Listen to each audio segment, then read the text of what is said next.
شروع کرتی ہوں اللہ کے نام سے جو بڑا مہربان نہایت رحم کرنے والا ہے۔ حضور اکرم صلی اللہ علیہ وآلہ وسلم نے فرمایا، قسم ہے اس ذات کی جس کے قبضے میں میری جان ہے، اگر شوہر اپنی بیوی کو بستر پر بلائے تو بیوی شوہر کے پاس آنے سے انکار کر دے تو اللہ تعالیٰ اس بیوی سے اس وقت تک ناراض رہتا ہے جب تک وہ بیوی اپنے شوہر کے پاس نہ چلی جائے، جب تک کہ شوہر اپنی بیوی سے راضی ہو جائے۔ جب کوئی شوہر اپنی بیوی کو حاجت کے لیے بلائے تو بیوی پر لازم ہے کہ وہ ضرور شوہر کے پاس جائے، چاہے وہ تندور پر روٹیاں ہی کیوں نہ بنا رہی ہو۔ جب کوئی عورت اپنے شوہر کے بستر کو چھوڑ کر چلی جائے تو فرشتے اس وقت تک اس عورت پر لعنت کرتے رہتے ہیں جب تک وہ اپنے شوہر کے پاس واپس نہ آ جائے۔ ایک بار حضرت علی رضی اللہ تعالی عنہ سے سوال کیا گیا کہ وہ کون سی عورتیں ہیں جن پر زنا معاف کیا گیا ہے، وہ کون سی عورتیں ہیں جو جتنا مرضی زنا کر لیں ان کو کوئی گناہ نہیں ملتا، وہ اللہ تعالیٰ کے نزدیک بے قصور ہیں۔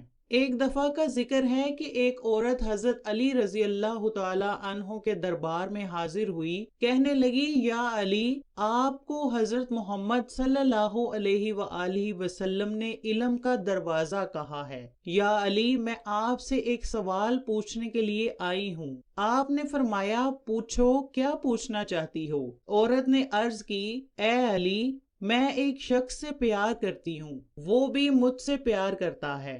میں جس شخص سے پیار کرتی ہوں وہ شخص مجھے چھونا چاہتا ہے، مجھ سے جسمانی ہوس پوری کرنا چاہتا ہے، کیا میں اس کو چھونے کی اجازت دے سکتی ہوں؟ کیا ہم دونوں بغیر شادی کے ہم بستری کر سکتے ہیں؟ حضرت علی رضی اللہ تعالی عنہ نے فرمایا کہ محبت اس کا نام ہے جو ایک محبت کرنے والا دوسرے محبت کرنے والے کی عزت و احترام کرتا ہے۔ اگر کوئی انسان دوسرے کا عزت و احترام کرتا ہے تو سمجھ جاؤ کہ وہ شخص اس سے محبت کرتا ہے۔ اگر آپ سے محبت کا دعویٰ کرنے والا آپ کو ہاتھ لگانا چاہتا ہے، اس سے ظاہر ہوتا ہے کہ وہ آپ سے محبت نہیں کرتا بلکہ آپ سے اپنی جسمانی ہوس پوری کرنا چاہتا ہے۔ اس کو مفاد کا رشتہ کہتے ہیں، اس میں محبت کا دور دور تک کوئی واسطہ نہیں ہے۔ ایک دفعہ کا ذکر ہے کہ حضرت علی مدینے کے بازار سے گزر رہے تھے کہ ایک عورت کو لوگ پکڑ کر لے جا رہے تھے۔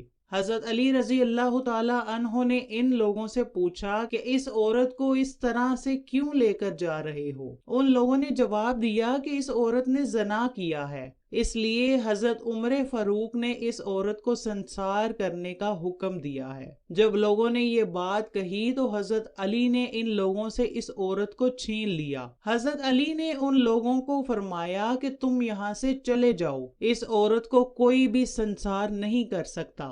ان لوگوں نے جا کر اس وقت کے خلیفہ حضرت عمر فاروق سے کہا کہ حضرت علی شیر خدا نے ہم سے اس عورت کو چھین لیا ہے۔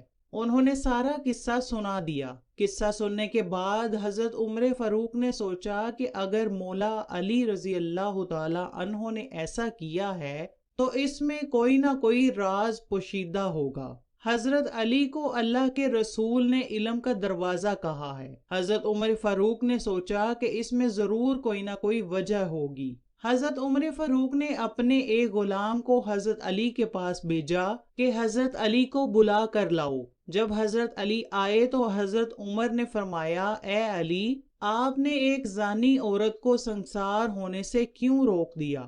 اس میں کیا راز چھپا ہوا ہے؟ حضرت علی رضی اللہ تعالی عنہ نے فرمایا کہ اے عمر، آپ کو یاد نہیں ہے کہ حضرت محمد صلی اللہ علیہ وآلہ وسلم نے فرمایا تھا کہ 3 قسم کے لوگوں کے گناہ فرشتے نہیں لکھتے، ان لوگوں کے گناہ نہیں لکھے جاتے۔ ایک وہ لوگ جو سوئے رہتے ہیں، اگر سوتے ہوئے اس آدمی کے ساتھ کوئی فعل ہو جائے تو آدمی پر کوئی گناہ نہیں۔ دوسرا، وہ بچہ نابالغ ہوتا ہے جب تک وہ بالغ نہیں ہو جاتا، اس کے گناہوں کو نہیں لکھا جاتا۔ تیسرا، وہ جو دیوانہ اور درویش ہو، جس کو دنیا کی کوئی خبر نہ ہو، حضرت عمر نے کہا اے علی مجھے یاد آ گیا ہے، یہ سب کچھ آپ نے ٹھیک کہا ہے۔ اس کے جواب میں حضرت علی نے فرمایا کہ اے عمر، اس عورت کو کبھی کبھی پاگل پن کے دورے پڑتے ہیں، ہو سکتا ہے کہ جس نے بھی اس عورت کے ساتھ زنا کیا ہو اس نے اس کے پاگل پن کا فائدہ اٹھایا ہو، کیونکہ یہ عورت چیخ رہی تھی کہ یہ گناہ اس نے نہیں کیا۔ حضرت علی رضی اللہ تعالی عنہ کی یہ بات سن کر حضرت عمر فاروق نے اس عورت کو چھوڑنے کی اجازت دے دی۔ ایک دفعہ ایک فقیر حضرت علی رضی اللہ تعالی عنہ کی بارگاہ میں حاضر ہو کر کہنے لگا کہ یا علی، میں کافی دن سے بھوکا ہوں، میں نے کافی دن سے کچھ نہیں کھایا، آپ مجھے کچھ کھانے پینے کے لیے دے دو۔ حضرت علی رضی اللہ تعالی عنہ نے اپنے بیٹے کو فرمایا کہ بیٹا، گھر جا کر اپنی ماں سے پوچھ کر آؤ کہ گھر میں کچھ کھانے پینے کے لیے ہے۔ حضرت علی رضی اللہ تعالی عنہ کا بیٹا گھر میں ماں کے پاس گیا۔ اس نے ماں سے کہا ماں جی، بابا جان فرما رہے ہیں کہ گھر میں کچھ کھانے پینے کے لیے ہے۔ ماں نے کہا کہ بیٹا اپنے باپ سے کہو کہ گھر میں 5 درہم پڑے ہیں۔ بیٹا ماں سے پوچھ کر بابا کے پاس آ گیا۔ بیٹے نے باپ کو کہا بابا جی، ماں فرما رہی ہیں کہ گھر میں 5 درہم موجود ہیں۔ حضرت علی نے فرمایا کہ بیٹا جاؤ، وہ 5 درہم ماں سے لے کر آؤ اور اس فقیر کو دے دو۔ بیٹا گھر گیا، گھر جا کر ماں سے کہا کہ بابا جی فرما رہے ہیں کہ وہ 5 درہم گھر سے لے آؤ۔ ماں نے وہ 5 درہم دیتے ہوئے فرمایا کہ بیٹا اپنے بابا جانی سے کہنا کہ ابا جان گھر میں اور کچھ کھانے کو نہیں ہے۔ بیٹے نے وہ درہم لا کر اس فقیر کو دے دیے اور اپنے بابا سے کہا ابا جان، ماں فرما رہی ہیں کہ گھر میں کچھ بھی کھانے پینے کو نہیں ہے۔ بیٹے کی بات سن کر حضرت علی وہاں سے باہر آ گئے کہ رات کے لیے کچھ کھانے پینے کو کمایا جائے۔ حضرت علی رضی اللہ تعالی عنہ باہر نکلے ہی تھے کہ ایک یہودی ایک اونٹ کو پکڑے کھڑا تھا۔ حضرت علی رضی اللہ تعالی عنہ نے اس یہودی سے فرمایا کہ تم یہ اونٹ بیچنا چاہتے ہو؟ اس نے جواب دیا جی۔ حضرت علی نے فرمایا کہ کتنے درہم لوگے؟ اس نے کہا کہ اگر آپ اس کی قیمت آج ہی دو گے تو یہ اونٹ میں 100 درہم کا بیچوں گا، اگر آپ اس کی قیمت 6 دن کے بعد کرو گے تو میں اس کے 140 درہم وصول کروں گا۔